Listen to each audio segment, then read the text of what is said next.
So, Team Rocket's Mewtwo EX. Now, the thing is, I really want to like this deck. I really do. And even though it got top 8 at NEIC, massive congratulations to that player. I believe their name was Juho, I want to say. Getting top 8 is impressive with Team Rocket's Mewtwo, but that's the thing. It's impressive. Now, going into rotation, I genuinely thought this could be a top 3 deck. Like, genuinely, which is a bit embarrassing to say now, given how like the format is shaped out.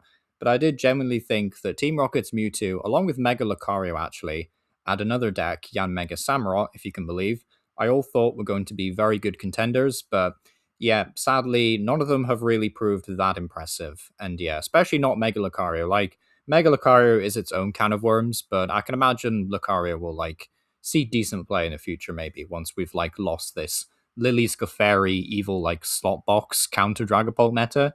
But yeah, as it stands right now, I don't think Lucario's going to, stand up or anything for World Championships. But yeah, Team Rocket's Mewtwo, like, I really like this card, right? I think it's a phenomenally cool card. The whole thing that you have to have at least 4 Team Rocket's Pokemon in play to attack. The fact that Erasure Ball is very reminiscent of things like En's Reshiram, like the tag team that was pretty cool. I mean, I know that deck flopped, but like it was still a cool card. Like, I do like Erasure Ball, I think it's cool. And the whole Team Rocket's theme is neat.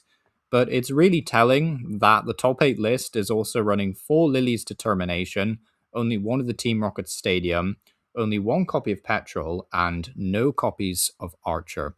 And also has to rely on Lucky Helmet to draw cards because the deck just doesn't really have a fundamental draw engine.